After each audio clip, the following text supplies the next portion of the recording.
We'll move on to the next conversation, which is about the chairman of Heirs Holdings Group, Tony Elumelu, urging global investors to support in the building of a prosperous and self-sustaining Africa at the World Government Summit in Dubai. So he ordered that the return on investment and opportunities in investing in Africa are limitless. Now, if you had seen the video of Tony Elumelu and Femi Adesina, who is the president of the Africa Development Bank, speak at that forum, you would know that they talked about a lot of things and how Africa is projected as a high-risk region, particularly when it comes to investments, and how they spoke that the reverse is actually the case. Because as Femi Adesina was speaking, he talked about how a recent profile was done, and then they profiled economies based on the rate of loss that investors could have there. And Africa had the least percentage of rate of loss as compared to Latin America. For Africa, it was about 1.7 rate of loss. For Latin America, it was 14%. Yet, when it seems like the multilateral institutions like World Bank and even the IMF and some other reports are done, Africa is projected as a high-risk region. Let's take a listen to what they had to say at the World Government's Summit in Dubai. Africa. I say to people often that the glass is half full. You may decide to see risks or challenges, or you may see opportunities. But ability to identify opportunities and structure your approach in a way that addresses and mitigates those risks confers extra competitive advantage on you and your business. So I speak to our friends here. As the president of the African Development Bank said, no better person to say it because he has the statistics. He sees what's going on the continent. There's nowhere else that gives you the kind of returns on investment as what you make on the continent. Yes, stereotyped information provided in a certain way that all you see is challenges. But just look at us, and we keep investing in our group. We generate, or we have capacity to generate 2,000 megawatts of electricity on a daily basis, and today we generate about 750 megawatts, which is very significant on the continent. There's nowhere else you can invest in power sector and you start paying dividend to investors year 3. That happens in Africa. We are in financial services sector, huge, significant returns on investment. So the time is now. Okay, that was Tony Elumelu, the chairman of Heirs Holding, and of course the United Bank for Africa, speaking there. He was on that forum, also speaking with Dr. Akinwumi Adesina. Beg your pardon, had said Femi Adesina. You know, when you know members of your household more than those outside, because Femi Adesina is a journalist, so I had to call his name first before.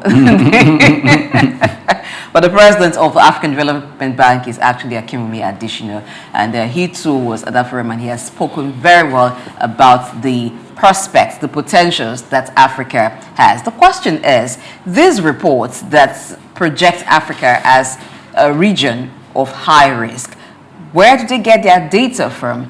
How is that narrative skewed against Africa? Well, I think their research and their data given by people.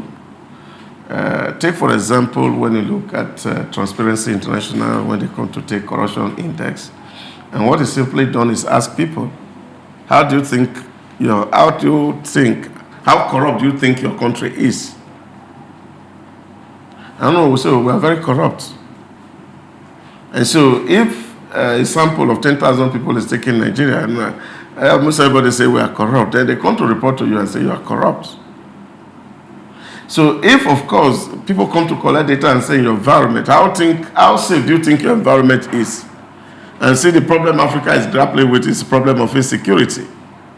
Now, what the result is going to show is what people that was taking, the opinions that were sampled from your environment is showing. And I think this is a problem because, like Tony said in that video, we dwell too much on challenges than seeing opportunities. So elsewhere, people see more of opportunity than they see risk. Because for every risk is actually an opportunity for a new investment. And so when everybody talk about, oh, there's so much hunger in the land, there's so much hunger in the land, then how are you going to explain that? That if people come to throw data on your face and said, there is so much poverty in the land, so everybody's poor. I was talking to somebody yesterday in my neighborhood and I was telling me, oh, 2-bedroom flat. He said, I said, 3 million in this neighborhood. He said, yes. I said, who's paying it?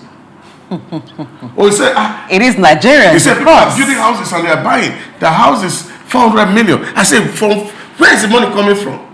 So somehow, the picture that we paint of ourselves is what is giving us out in terms of this risk. America is not just building walls under Donald Trump. It's because the risk in that environment is high to the heavens. And so it is for most countries in the world, even including Europe. England is not left out. So what we see is that people talk about the negative more this side, and that gives an impression as if the risk here is to high heavens. But what would be the motive to project a region as a high risk for investment when the reverse is actually the case? Who stands to benefit from such narrative? Well, in that particular, that just to be very, very apt and direct to that question, of course, whoever is giving or providing those details, because they have an outlook and an expectation of where it's going to land, and they know that they have some form of authority. They have this institutional disposition, and people pay attention to what comes out of their mouth.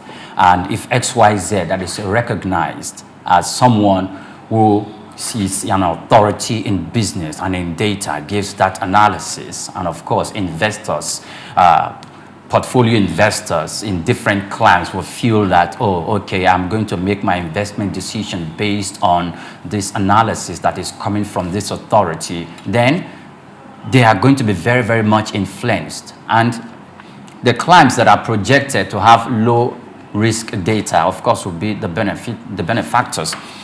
And one thing I like about that forum, the World Governance Forum, where Mr. Tony Elumelu, the governor of the Senate of the African Development Bank, and someone, one of those government functionaries from Liberia was talking about, it's like they were carefully selected as salesmen to sell Africa and to sell Nigeria to the entire world. And Mr. Akiwumi Ambode, I beg your pardon, Mr. Akiwumi Adesina did a fantastic job.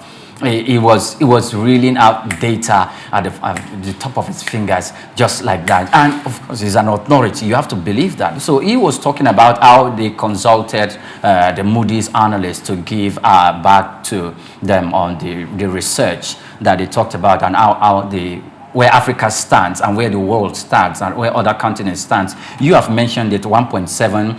In fact, even the EU, yes, stands more than 5%. Africa is perceived as a very high risk region. Mr. Tony Elumelu mentioned something. He said, where can you make an investment in power sector?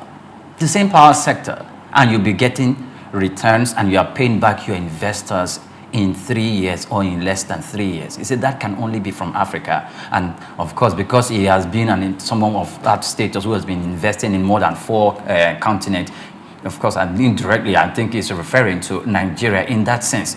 So look at it. In 2050, currently now as we speak, Nigeria or Africa is 1.5 billion people. In 2050, we're going to be 2.5 billion people, and more than 65% of those on that age is below or from 35 years of age downwards. When Mr. Adeshina was reeling out the statistics, he said these are the working population. They are skilled, they have skilled manpower, they are the young generation, and that if you are not investing in Africa, you are losing. Because he even posed the question to the audience that how many of you are investing in Africa, and it doesn't seem to be satisfied with the response he got, and he went ahead to say, look, the United Arab Emirates have about 65 or 68 billion dollars investment in Africa, and when I went further to look at the data, Nigeria is consuming about $8 billion in that chunk of what the UAE is bringing down to African continent. While I appreciate that $8 billion, I just think because, hey, population-wise and the prospect-wise, Nigeria is the place to be. So I will expect that the UAE is going to top up the level of investment to run into tens and even 20s of billions of dollars right here in Africa or in Nigeria. Agriculture is open. Power sector is open. Even in the finances sector, where Mr. Tony Elumelu is an authority, and he definitely told them that fact, that it is open. So what we need to do as not just Nigeria and Africans is to tell the good side of our story that investors will benefit from, so they can put down their money. I think jobs for from the conversation at that forum is the fact that it's not as if that they're carefully selected, because Tony is doing business in Africa, so he understands the terrain. He's in Nigeria, he's in Ghana, he's in Rwanda, and he's almost everywhere in Africa, and he's even moving into Europe. But the truth of the matter is that by the principle of elasticity, which is in elementary economics, tells you that there are some certain things that cannot go beyond certain point, especially growth and development. Now, when you look at Europe and Asia, they have already gotten to the height of civilization and are actually plummeting. Now, if you take population as data, you find that they are having an aging population. And that's why you are seeing so many doors that are open to Africa and young Africans to come into this environment to help out. It's deliberate policies on immigration to move young men and young women from this part of the world to come and help rebuild their environment, because in terms of population, they are aging. In short, China population is declining. Most European countries, their population are declining because they are having older people more than they have younger people. And of course, the average population in Africa is 19 at the moment. So, the energy is here. In terms of civilization, we also have that African is not as developed as other countries of the world, as it were. So, sometimes there is infrastructure overload in some of these countries. So you are breaking and building. And here, there's a virgin land that has not been touched at all. Now, even in terms of feeding the world, it's only in Africa that you have up to 65% of the arable land yet to be cultivated. It's not in any other continent. It's only in Africa. So the future actually belongs to Africa, as it were. And it will only make sense for anybody, anywhere, who thinks survival, to have to definitely choose Africa, irrespective of the narration or narrative that is out there. So I think they just spoke to what the truth is.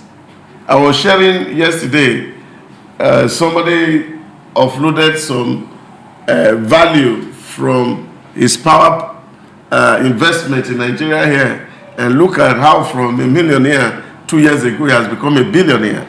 And those returns, you cannot find it anywhere else. Look at the humongous profit that is being declared at the financial services sector in Nigeria. There's no, while banks in other countries are suffering and struggling, Nigerian banks are waxing stronger and stronger by the day. So it tells you that opportunities are here, and this is where everybody should be. And I lend my voice to that of Tony, that You can't get it anywhere better than Africa. Just put your money in Africa and stop creating tension and fear in the hearts of African people. I think it's time for Africa to tell her own story and create the narrative for Africa. So there is need for data localism. There is need for Africa to sell itself. Because if you're waiting for others to sell you, they'll tell it from the way they see you or the way they want to tell your story. So Africa suffers a problem of poor credit ratings by international agencies, and that increases the cost of borrowing. Some time ago, we talked about the debt burden of African countries. It's very huge. But it's not only African countries that are borrowing. Agree that for Africa, there are several issues. We have issues of heads of state, leaders of government borrowing for reasons they should not be borrowing for, or borrowing without a proper plan or a proper repayments plan. That's on one side. But the conditions that are attached to loans secured by African leaders, most times is because of these poor credit ratings that makes it look like this is a very high-risk region. And so the burden of that debt becomes so huge on African countries. Some of it, there have been theories of how it's deliberate for political reasons and for many other reasons. But the truth of the matter is, now if there's a report that Africa is a very low loss rate region, I think that particular report should sell more than anything else. And it will blow your trumpet if you're not blowing the trumpet by yourself. So it's Africa that has to blow that trumpet loudly for everyone to hear. There are things we need to work out here. There are sectors we need to improve. One of it is our financial sector, the capital markets. Part of the reason why Asia and Europe are seen as a region where there's some stability and where you could have more returns in your investment, even though the reverse is the case, is also because they have a big or a blossoming capital market. For Africa, we have about 5 countries where the capital market is very stable and is actually growing. So I think more needs to be done to strengthen. We have South Africa, we have Egypt, Nigeria, Kenya, among those countries that have a growing capital market. We've seen how the Nigeria capital market has grown and is now capitalized at over 100 trillion naira.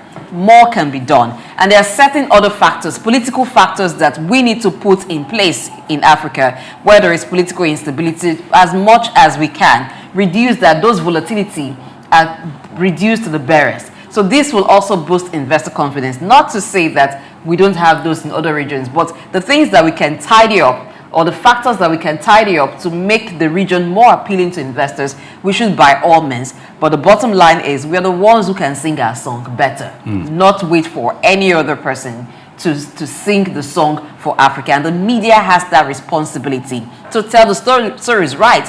Where we are doing well, where we've recorded success, it should be something that will make a front burner issue, a topic of celebration, something that we're doing right, rather than us focusing on the negatives, because every region has the negative. So like Tony Elumelu said, I'll wrap up with this.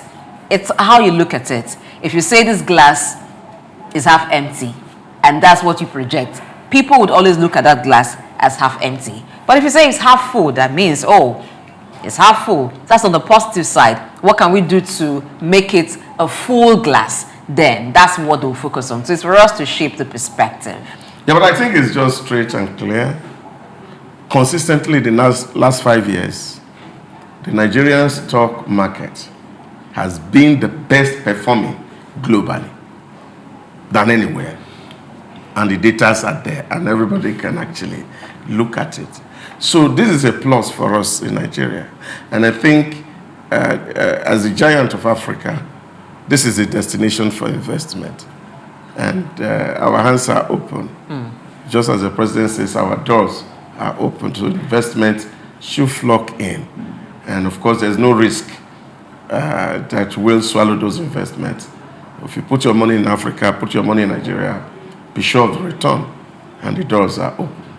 You know why they also say Africa as a high-risk region say that, you know, when you want to buy something cheaply, you first of all begin to condemn it so that the buyer feels like, okay, let me just say it like that. Say, this thing, I don't even like the color. It's not what I want exactly. That's a very nice color. Say, no, it doesn't suit me very well. I wish you had something a bit less bright. And the person says, okay, I have this one. It's too dull. So you begin to say things that would weaken the confidence of the seller so that you can have an advantage at being able to get yourself a very good deal. I think we should just know that when they say Africa is a high-risk region, sometimes they are trying to underprice us, and we should not let that be.